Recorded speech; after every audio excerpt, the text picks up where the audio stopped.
hampir semua komentar yang masuk ke konten saya sebetulnya saya baca kawan-kawan. Apalagi yang pertama-tama komentar kan. Begitu saya upload, begitu keluar, kemudian menonton, selesai menonton sudah ambil kesimpulan. Saya anggap kawan-kawan sudah ngambil kesimpulannya kan.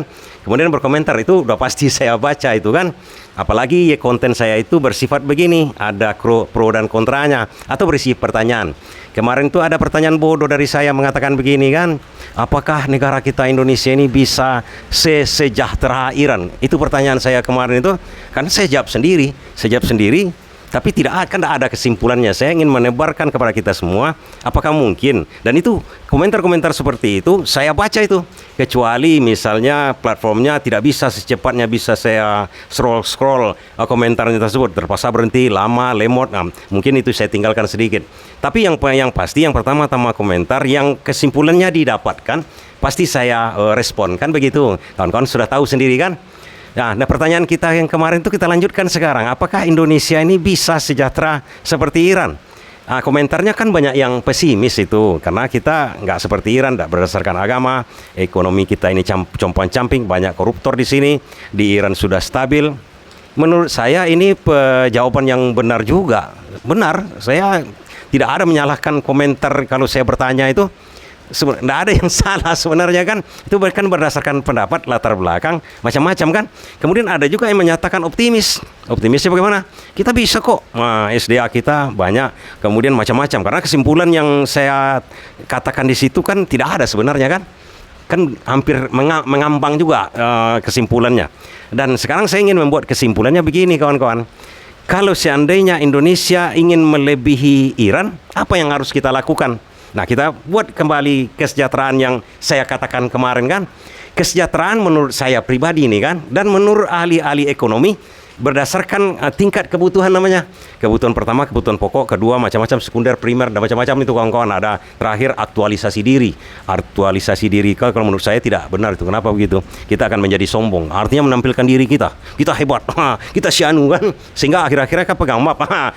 Sorry. Itu yang kalau menurut saya dari segi agama itu nggak boleh kita. Nggak boleh menyumbangkan. Kalau ingin berjuang untuk negara ya berjuang aja. Tanpa pamrih. Kan itu sebenarnya.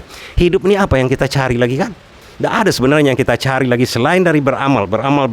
Kalau rezeki itu dari yang kuasa itu kawan-kawan, percayalah. Saya sudah mengalami lah, pengalaman lah saya di bidang itu, ahli lah saya di bidang itu. Yang penting kita berbuat baik saja terus.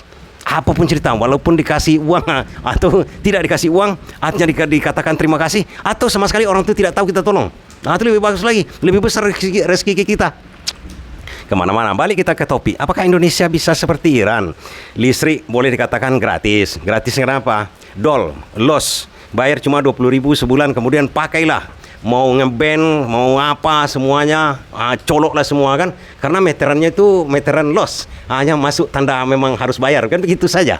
Dan tidak ada diputus-putus. Krekek gitu nggak ada tagihan, tidak ada sistem pulsa ke kita kan. Nah, kemudian pendidikan gratis menurut kita Indonesia ini kan gratis SD, SMP. Tapi kan orang tua diminta juga untuk kadang-kadang uang sekolah, uang komite, uang macam-macam lah kan. Termasuk beli seragam, beli sepatu dan macam-macam. Sediran itu kan tidak. Itu disediakan semua, seperti orang sekolah kedinasan kan. Sekolah kedinasan itu bagaimana? Dia asramakan, kalau mau dia kan, mau pulang, baju seragam dikasih, sepatu dikasih, makan dikasih, jajan dikasih, semua dikasih. Itu yang dinamakan gratis kan. Tapi kalau sekolahnya cuma SPP-nya aja yang gratis, yang lainnya bayar juga. Uang komite bayar lagi, uang buku bayar lagi. Itu enggak gratis namanya itu. Gratis lontong pecalnya itu kan. Lontong pecal lagi enggak. Serius kita lagi kan. Sama dengan yang lain-lain, hampir semuanya gratis. Dan bahan-bahan barang-barang itu bisa ditahan pemerintah harganya. Harganya begini, misalnya bensin, katanya di situ Rp500. Yang saya dapati itu harga bensinnya Rp480 perak. Segitu cuma. Dan itu terus menerus. Nah, enggak ada naik turun begitu kan. Satu lagi kawan-kawan, di sana kan memang perbankannya non riba. Non ribanya ke mana maksud saya itu ya? Ada, leasingnya ada. Cuma seperti begini, kalau kita beli mobil kan, dealer kan menjual misalnya 100 juta. Nah, ke kitanya nanti leasing boleh minjam. Dealernya terima penuh dari leasing. Leasing ini menyerahkan kepada kita dengan menambahkan untung namanya. Jadi bukan semacam leasing. Dealer kedua lah begitu kan, tapi jarang begitu. Dealernya itu aja langsung meminjamkan kepada kita. Tidak ada melalui leasing. Kalau sini kan dialir lagi, leasing lagi, asuransi lagi, ini lagi, heho lagi, kemudian uang pakang lagi, macam-macam kan. Di situ tidak ada. Nah, itu memang enak transaksinya di situ. Sehingga barang-barang ini hampir semuanya murah. Karena itu non riba itu prinsipnya semua. Bisnis rente itu dari 1 ke 2 ke 3 ke 4 ke semua itu membuat ekonomi sebenarnya sangat tinggi. Oke, kemudian di sana memang tidak ada pajak. Itu memang dalam prinsip dalam agama Islam memang pajak itu tidak dibolehkan. Bahkan orang yang bekerja di tempat pajak itu dikatakan seperti begini, tidak akan masuk surga para pemungut pajak. Nah, dalam hal ini kawan-kawan jangan salah mengerti. Saya memahami ini betul. Pemungut pajak itu siapa di Indonesia itu pemerintah. Jangan salah mengerti. Yang kerja di tempat pajak itu hanya bekerja. Dosanya mungkin kalau saya mengatakan dosanya seperti begini. Ada sebuah lokalisasi pelacuran. Kemudian lokalisasi pelacuran itu menyewa satpam, tukang parkir, petugas kebersihan. Kira-kira begitu. Nah, petugas-petugas pajak itu boleh dikatakan seperti itu dalam hukum Islam ya. Jadi dia tukang parkir di situ, membersih-bersihkan tempat di situ, dia digaji di situ. Memang dia penghasilannya halal, tapi dari tempat yang pelacuran, misalnya perjudian misalnya kan kurang afdol lah kalau kira-kira begitu. Nah, dengan keadaan seperti itu, karena kenapa dia bisa tanpa pajak kan begitu? Karena dia penghasil minyak nomor 3, cadangan minyak nomor 3 di dunia. Walaupun dia embargo, minyaknya kan masih tetap bisa dijalankan, ya minyaknya BBM murah kan gampang aja karena dia berlebih-lebih minyak dicampak-campakkan aja kan. Pemerintah itu pun 480 itu rupiah itu mungkin sudah sangat tinggi untungnya sama dia kan, karena tidak ada rente-rentenya. Kalau di Indonesia begini, beli minyak misalnya ke luar negeri itu dia tidak beli minyak. Kalau kita beli minyak ke Singapura melalui lagi namanya yang kemarin kita tangkap itu, cukongnya lagi, agennya lagi, ininya lagi, itu kan ngambil untung semua. Kalau situ kan tidak, produksi minyak diolah sendiri, jadikan sendiri. Kemudian yang paling penting sebenarnya begini kawan-kawan, pengangguran. Jadi dengan hal itu, dengan dikuasainya sumber daya alam, karena dia sumber daya alamnya gas, kemudian minyak dan lain-lainnya itu yang utama. Semua tenaga kerja yang tamatan dari seluruhnya itu dipekerjakan langsung. Artinya mereka tidak usah melamar, masuk ke dalam melamar begitu kan, harus langsung diterima, wajib diterima sebagai karyawan. Karena tujuannya perusahaan-perusahaan itu didirikan oleh negara, karena kepunyaan negara kebanyakan kan, swasta pun begitu. Akibatnya swasta kan harus menggaji orang lebih tinggi dari gaji di pemerintah, baru bisa dia berusaha sendiri. Enak kok berusaha situ tanpa pajak. Ini kan pajak ini membuat perusahaan itu hancur-hancuran. Pajak preman lagi macam-macam kan, udah dipajak pemerintah, pajak preman di situ kan tidak ada. Memang tak ada. Memang dikhususkan membuat perusahaan-perusahaan apapun jenis usahanya itu untuk menampung pengangguran. Di sini kan ada yang janji 19 juta pengangguran itu. Sekarang udah 50 juta pengangguran itu, yang 19 juta lapangan kerja katanya kan. Itu kan tidak tercipta. Di situ otomatis diciptakan oleh pemerintah. Pemerintah mengadakan proyek pembuatan rudal, drone yang baru.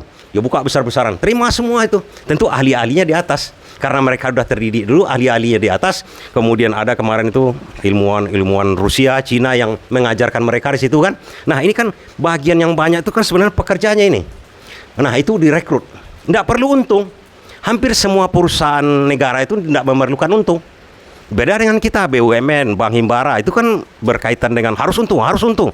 Kalau rugi diselidiki, rupanya korupsi. Sudah untung pun diselidiki, korupsi juga. Nah, di sana tidak ada. Artinya di situ kuncinya sebenarnya pemerintahnya tidak berdagang dengan rakyatnya, tidak cari untung dari rakyatnya. Rakyatnya diberikan keuntungan.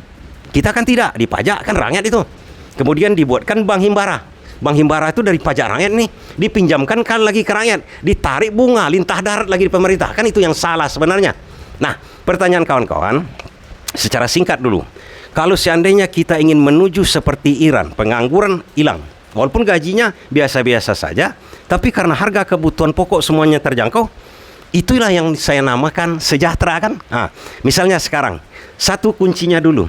Bagaimana caranya kita, misalnya kita, ini pajak masih, karena itu kata pemerintah, itu pemasukan yang paling besar di Indonesia ini. Oke, kita berpijak aja dari situ, pajak boleh. Nah, yang harus dihilangkan sebenarnya adalah kuncinya satu dulu. Kapan-kapan kita sambung. Pertama-tama dulu kawan-kawan, yang harus dibuat oleh pemerintah ini, kita jalankan seperti ini. Riba masih, apa masih, semuanya masih. Oke, kita konsekuen dengan hal itu.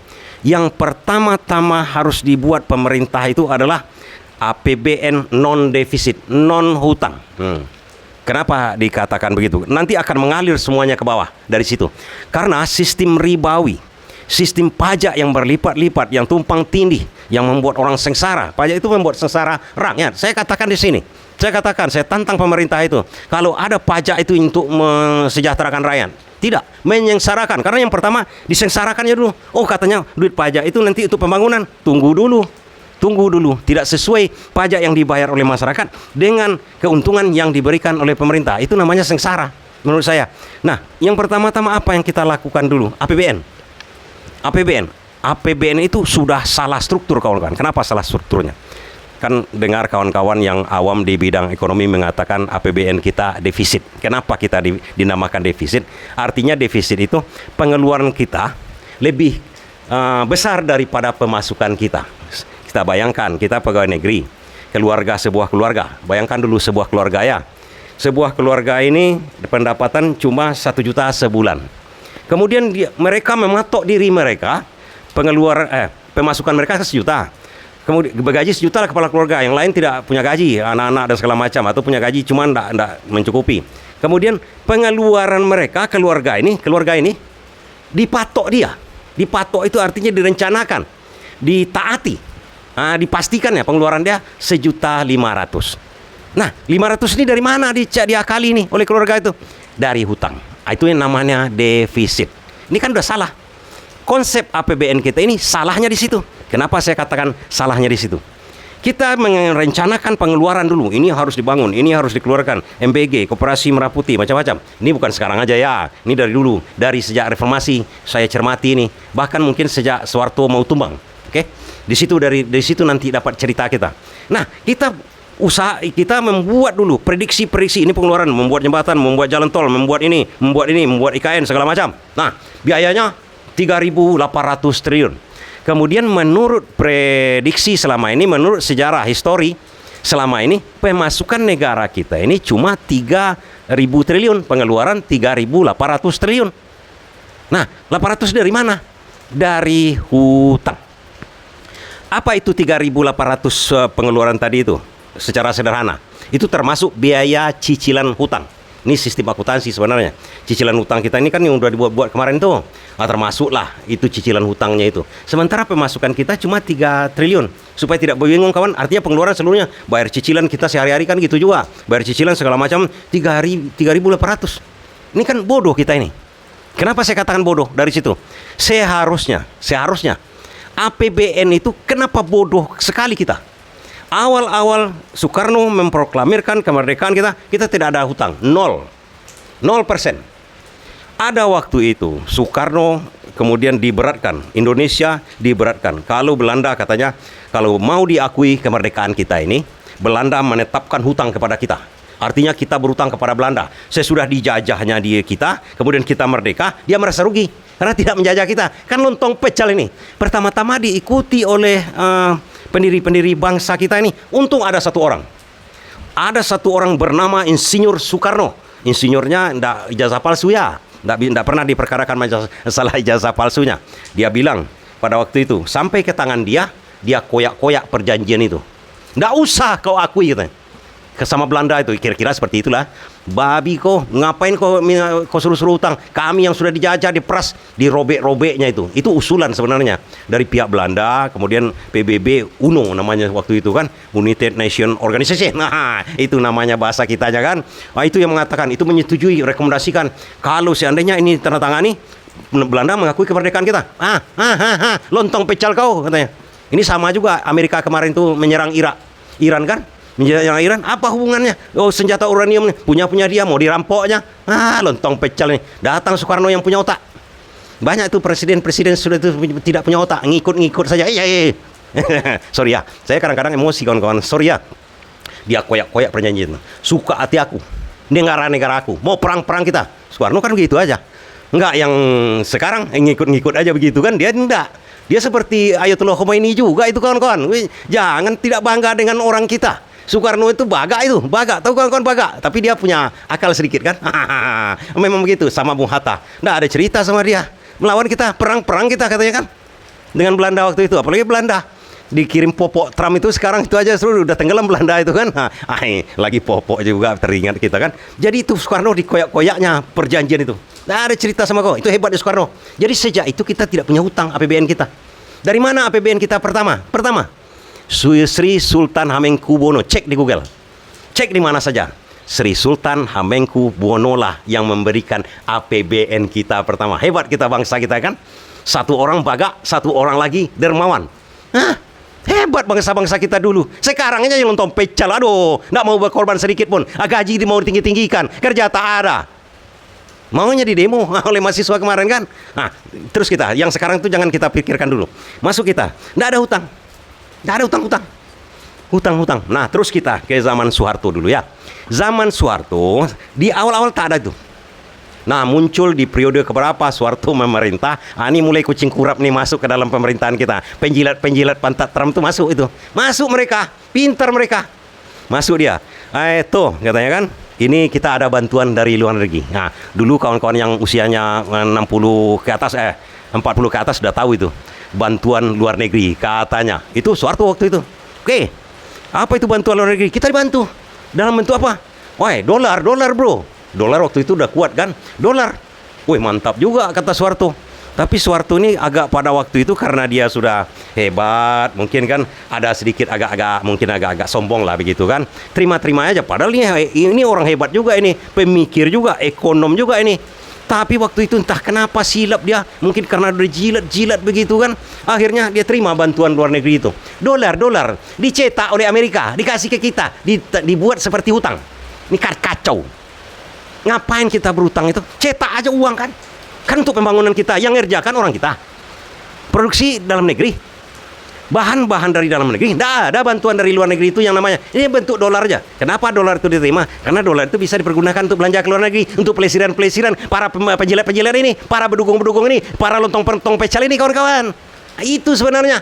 Akhirnya terteralah di APBN kita itu defisit utang luar negeri dalam bentuk dolar. Tahun 98. Ini saya singkatkan aja supaya kita ini tidak terlalu panjang-panjang kan. Nanti kita sambung lagi yang lain. Tahun 98 sudah banyak dolar itu masuk ke Indonesia, dicetaknya oleh begudung-begudung itu. Ini si Trump yang pakai popok sekarang itu, negara ini cetak dikasih ke kita. Mau pula kita ngakui hutang itu kertas-kertas celontong pecal itu. Kan kertas itu, digambar-gambar dia. Ini hebat ini katanya. Kebodohan kita. Tahun 98, sebelum 98 itu, kemudian perusahaan-perusahaan swasta pun berlomba-lomba mengutang kepada si lontong pecal Amerika ini, kayak ke dolar itu yang bernama makhluknya IMF dengan World Bank. Tujuannya memang itu World Bank ini. World Bank itu mencerat orang dengan hutangnya. Kawan-kawan tahu nggak sekarang ini orang yang hebat di Indonesia ini lagi? Sekarang saya potong sedikit ya, keluar konteks. Purbaya, apa yang dikatakan Purbaya kemarin itu? Saya tidak percaya IMF, saya tidak percaya World Bank. Itulah yang menghancurkan kita. Kemarin ditawarkan Purbaya. Ini ekonomi kita ini kan tidak terkena masalah Iran sekarang nih. Nah, hampir tidak terkena kawan-kawan. Cuma sekarang udah naik. Itu digunakan oleh si bajingan tolol, si lontong pecal nih, IMF dengan World Bank tawarkan sama Purbaya. Dipikirnya Purbaya ini orang bodoh, seperti bosnya yang mau pegang-pegang map. Purbaya ini punya otak, punya otak dia kawan-kawan. Otaknya ada, encer ya. Tidak pikun dia. Tidak ngusir-ngusir orang kiaman dia, tidak. Ya, go to hell kata Soekarno dulu dengan your aid. Soekarno kan pernah juga mau dikasih bantuan dari luar negeri. Dikatakannya bahasa kampung dia, go to hell with your aid. Artinya kira-kira seperti ini kawan-kawan. Saya tengok di Google kan, pergilah ke neraka dengan bantuanmu itu. Iya, Soeharto yang kena kemarin itu. Nah, setelah ini kan Purbaya udah nolak sekarang nih. Kalau sempat Purbaya dia mau menerima sekarang, udah mampus kita. Hancur kita kawan-kawan. Ditipu-tipu oleh bajingan-bajingan dari si Trump itu, antek-antek Trump tuh, antek-antek asing itu. Nah, oke, terus. Nah, setelah itu muncul kan dalam APBN kita ini yang namanya defisit. Itulah yang defisit yang pertama itu. Udah muncul hutang itu. Kan hutang itu jatuh tempo, tiap tahun jatuh tempo bayar pakai dolar. Tahun 98 itu dolar itu kering di Indonesia. Memang sudah di sistem mereka tarik dolar itu dari Indonesia kan. Indonesia jatuh tempo hutangnya swasta dengan pemerintah. Dolar tak ada. Ribut.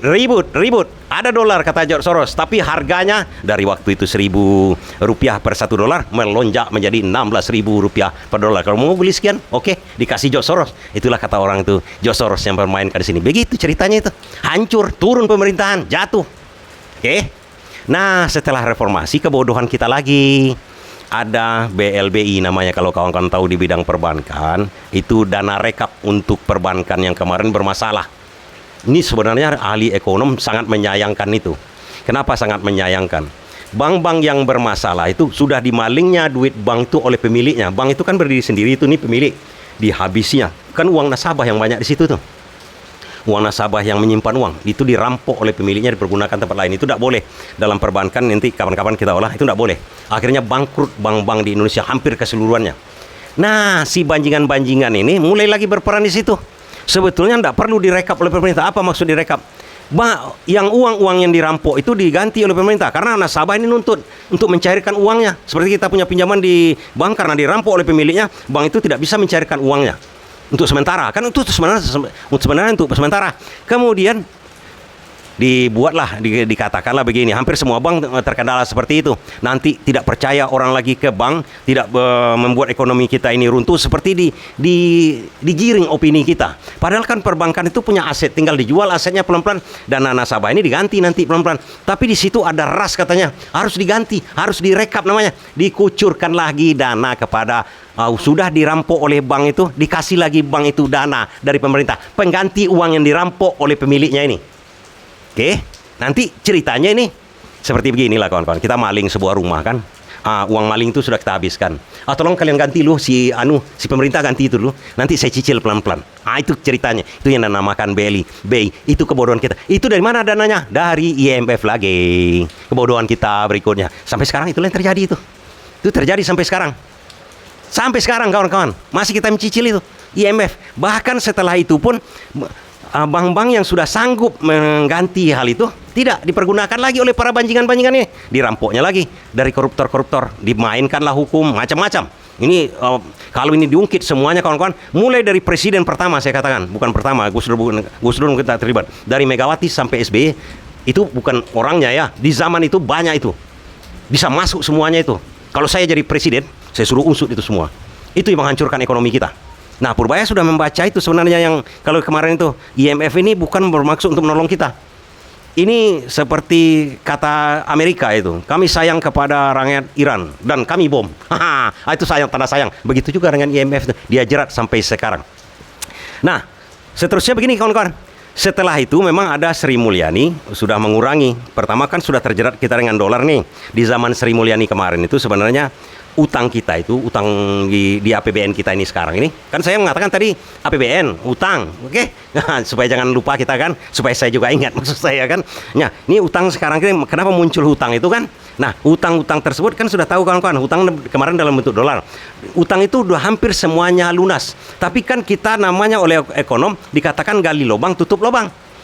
Maksud pemerintah itu kalau sekarang ini bagaimana cara mereka mengutang? Bukan ke IMF lagi. Yang terakhir kan ditolak oleh Purbaya, bukan ke IMF. Pemerintah sekarang berutang dengan cara apa? Dengan cara menerbitkan surat berharga negara namanya, yang disingkat SBN, atau surat utang negara yang disingkat SUN, macam-macam itu. Pada intinya pemerintah menerbitkan surat utang negara, kemudian dalam bentuk rupiah sekarang. Sejak Sri Mulyani sudah dimulai sampai sekarang. Makanya Purbaya kemarin uring-uringan, itu IMF kan dolar lagi, itu mau diracunnya lagi negara kita, keuangan kita, dia tolak. Nah, kalau dalam sekarang utang kita ini kebanyakan adalah hutang dalam bentuk rupiah. Dalam bentuk rupiah. Hanya kebodohan kita lagi mencantumkan defisit itu sebenarnya. Hutang dalam bentuk dolar itu hutang swasta lagi, itu urusan mereka. Mau disita bapak, nenek, semua urusan warisan dia oleh dunia luar, terserahlah. Itu oligarki lateung itu kawan-kawan. Nah, kalau sekarang tidak. Sebenarnya kita masih mengikuti gaya-gaya IMF. Karena ada persyaratan kemarin, IMF itu mensyaratkan ada namanya Bank Indonesia dengan pemerintah itu, Bank Sentral harus dipisahkan, harus seperti meniru Amerika. Kenapa? Bank Sentral atau Bank Indonesia, bukan Bank Nasional Indonesia ya, Bank Indonesia. Itu harus berdiri independen. Kebodohan kita. Kita buat sebuah badan yang mengawasi pemerintahan kita, yang independen, yang memang mereka dikuasakan berwenang untuk mencetak uang. Kebodohan kita. Di sini letak kunci sebenarnya. Maka Purbaya kemarin kan saya setuju dengan Purbaya yang mengatakan Bank Indonesia itu seharusnya tidak ada atau di bawah Kementerian Keuangan. Kenapa begitu? Saya singkatnya kawan-kawan, sebenarnya di APBN kita itu tidak perlu muncul hutang. Kan ada hutang-hutang kemarin itu. Kita tinggal cetak uang. Karena kalau ada namanya hutang negara itu, kita diprediksi ini kita lemah. Lemah sebenarnya. Kita kan bercermin dari Iran tadi. Kita lanjut ke sini. Nanti saya teruskan kawan-kawan. Nah, kalau kita di dalam APBN kita itu ada hutang-hutang, kita dianggap ekonomi lemah oleh negara lain. Padahal kita sejahtera ini. Dari situ kita mulai. Nah, bagaimana caranya? Gampang. Hilangkan hutang itu, cetak uang, bayar hutang. Nah, di APBN kita tidak akan muncul hutang lagi. Tak ada defisit lagi. Oke? Itu dari APBN. Yang saya salahkan tadi kan cara perencanaan APBN. Kenapa saya salahkan? Itu kan triknya itu, administrasinya.